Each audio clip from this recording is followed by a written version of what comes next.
Today we're going to look at affixes, which is a vocabulary skill, and all of these that we need for 5th grade are listed on page 33, but for this test we're only going to focus on 2.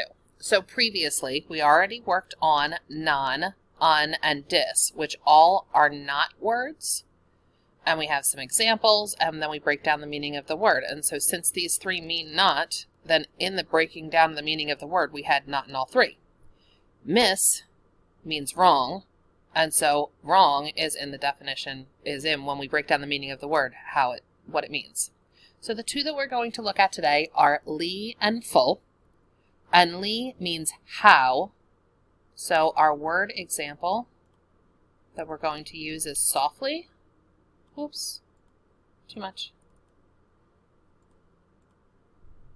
And what that means is in a soft way. So it's describing the how. So how isn't in the definition, but in a soft way tells me how something is done. And full means full of. So if something was beautiful, then it means that it's full of beauty. So beautiful, full of beauty. That's a pretty direct meaning right there.